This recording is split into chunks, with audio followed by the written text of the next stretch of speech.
اللهم صل وسلم وبارك على نبينا محمد وعلى آله وسلم تسليما كثيرا عدد خلقك ورضا نفسك وزنة عرشك ومداد كلماتك.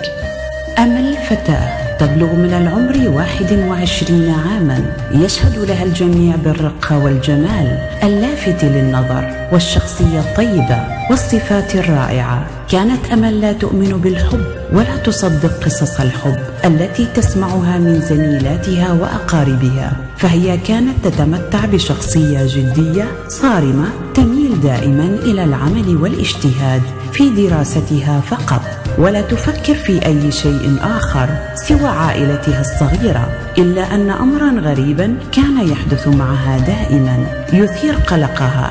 كانت كل ليلة تقريبا ترى في منامها حلما به شاب وسيم يتقرب إليها وتقع في حبه ويطلب يدها للزواج. وكان الغريب في الأمر هو كثرة تكرار هذا الحلم وظهور نفس الشاب، حتى أصبحت تحفظ ملامحه تماما على الرغم من أنها لا تعرفه ولم تشاهده من قبل في واقعها. وذات يوم أعلنت الجامعة عن رحلة ترفيهية إلى أحد المدن الساحلية، ففرحت أمل وصديقاتها بهذه العطلة وتحمسوا كثيرا لقضاء وقت ممتع قبل بدء امتحانات نهاية العام. سافرت أمل بالفعل مع صديقاتها وعاشت لحظات شيقة وجميلة يشوبها الضحك والمرح والجنون. وفي أحد الأيام طلبت منها صديقتها النزول للسوق لتأتي ببعض الطلبات الضرورية، فنزلت أمل تبحث عن احتياجات صديقتها، وفي طريقها شاء القدر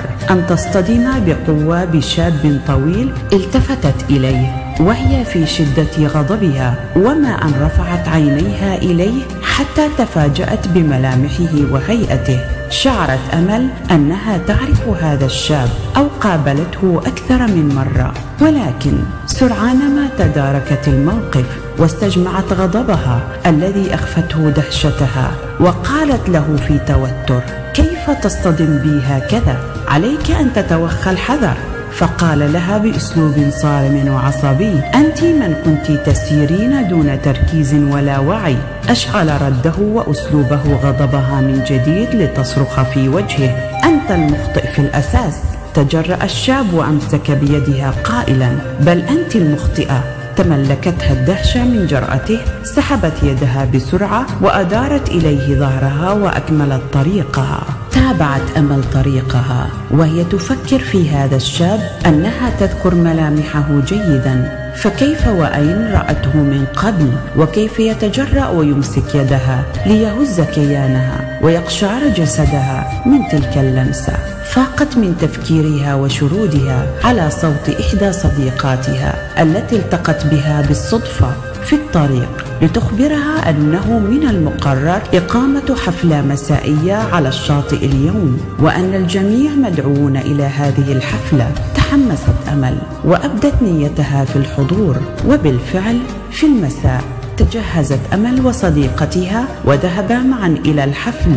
وهناك تفاجأت بوجود الشاب الذي التقت به في الصباح. اختلطت مشاعر أمل في تلك اللحظة بين الضيق والفضول في معرفة من هو هذا الشاب الذي تسلل إلى حياتها قدرا. ظلت أمل تتابعه بنظراتها حتى لاحظ هو الآخر وجودها. أراد أن يقترب منها ويتعرف عليها، إلا أنه خشي رد فعلها، ولكنه تجرأ بعد أن اكتشف أنها صديقة مقربة لجارته. بدأ الشاب حديثه مع أمل بالاعتذار عما حدث منه في الصباح، وتقبلت أمل اعتذاره، وبدأ كلاهما في الحديث عن بعض التفاصيل والموضوعات المهمة حتى نسوا كل من حولهم. ظلا معا حتى انتهت الحفلة، واضطر كل منهما العودة إلى منزله، إلى أن سحر الحب قد منعهما من النوم. تلك الليلة قضت أمل الليلة وهي سعيدة، وكيف لا وهي قد وجدت فيه فتى أحلامها الذي كان يزورها في منامها كل ليلة. بالفعل كان هو من تراه في أحلامها. في اليوم التالي استيقظت أمل مبكرا وقررت داخلها أن تلتقي به مرة أخرى قبل عودتها إلى المدينة، حيث أن الوقت المقرر للرحلة قد انتهى وعليها الاستعداد للسفر من جديد. بحثت كثيرا عنه ولكن لم تتمكن من العثور عليه، فاضطرت إلى العودة دون أن تراه. لم يكن الشاب يعلم أن تلك الفتاة قد تركت الشاطئ والمنطقة بأكملها وعادت إلى مدينتها. ظل يبحث عنها بعدها لعدة أيام لكن دون جدوى. شعر هو الآخر بشيء غريب تجاهها، لقد انجذبت روحه إلى تلك الفتاة الغريبة. مرت عدة أشهر بعد هذا الموقف وعاد كل منهما إلى حياته الطبيعية دون أن يبدي اهتماما كبيرا بما حدث. ولكن في الواقع لم يتمكن أي منهما من نسيان الآخر أو محو تلك الذكرى الغريبة من ذاكرتهما. وذات يوم جاءت إلى أمل دعوة لحضور حفل زفاف إحدى صديقاتها، فخرجت لشراء فستان جديد من أحد المولات.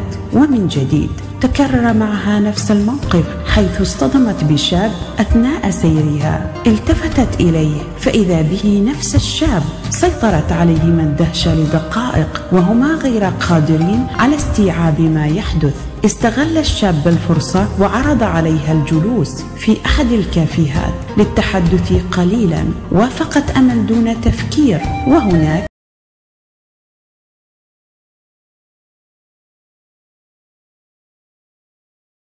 اعترف لها بحبه وإعجابه بها ورغبته في خطبتها، وأنه قد بحث عنها طويلا. غمرت الفرحة قلبها وعادت إلى عائلتها تخبرهم بما حدث معها، وتم الاتفاق على عقد القران بعد 6 أشهر.